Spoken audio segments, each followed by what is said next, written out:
Camarade président Vladimir Poutine, camarade président chef d'État africain, camarade chef de délégation, bonjour. C'est un honneur pour moi ce matin donc de prendre la parole ici et de vous passer donc le salut fraternel du peuple du pays des hommes intègres. C'est aussi le lieu pour moi, avant tout propos, de rendre grâce à Dieu, Dieu Tout-Puissant qui nous a permis de nous réunir ici ce matin en bonne santé pour parler de l'avenir et du bien-être donc de nos peuples.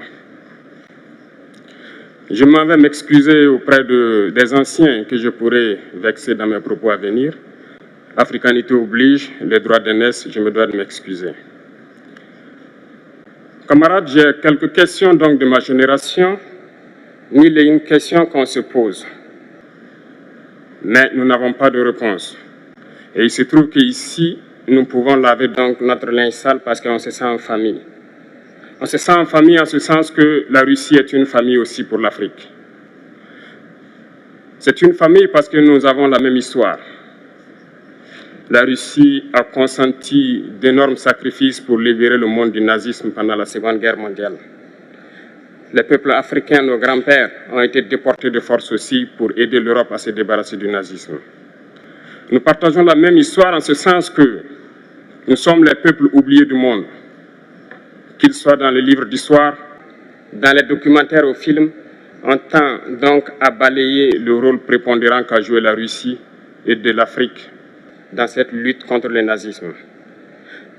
Nous sommes ensemble parce que actuellement, nous sommes là pour parler de l'avenir de nos peuples,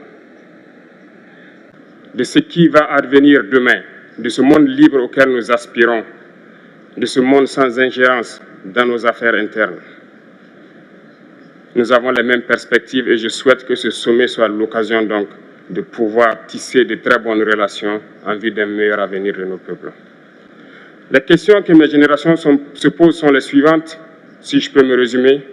C'est de ne pas comprendre comment l'Afrique, avec tant de richesses sur notre sol, avec une nature généreuse, de l'eau, du soleil en abondance, l'Afrique est aujourd'hui le continent le plus pauvre.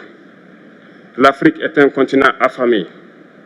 Et comment se fait-il que les chefs d'État traversent donc le monde à mendier?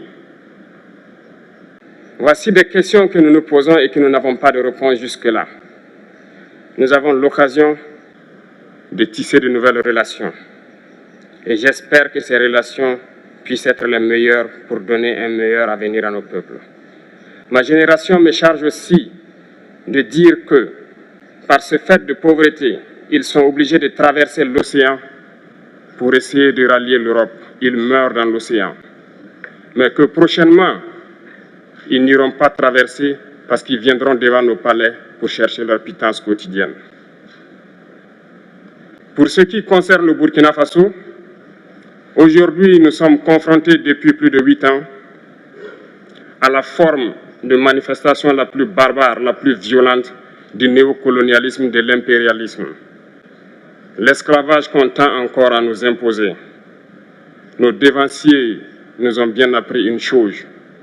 L'esclave qui n'est pas capable d'assumer sa révolte ne mérite pas que l'on s'apitoie sur son sort.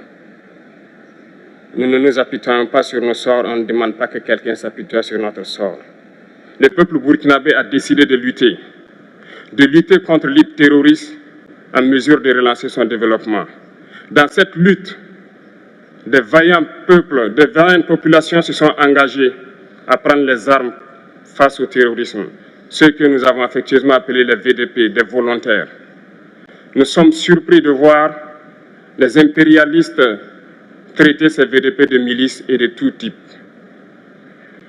C'est décevant, parce qu'en Europe, lorsque des peuples prennent les armes pour défendre leur patrie, on les traite de patriotes. Nos grands-pères ont été déportés pour sauver l'Europe. Ce n'était pas avec leur consentement, contre leur gré.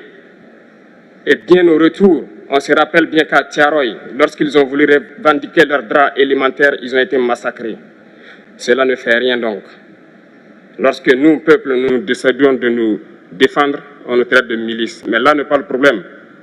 Ce qui est le problème, c'est de voir des chefs d'État africains qui n'apportent rien à ces peuples qui se battent, mais qui chantent la même chose que les impérialistes en nous traitant de milices, en nous traitant donc d'hommes qui ne respectent pas les droits de l'homme.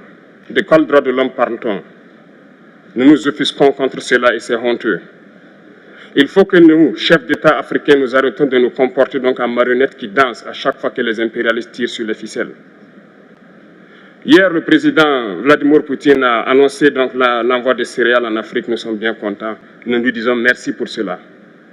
Mais aussi, c'est un message passé à nous, chefs d'État africains, parce qu'au prochain forum, nous ne devrons pas venir ici sans avoir assuré, pour ceux qui ne connaissent pas la guerre, l'autosuffisance alimentaire de nos peuples.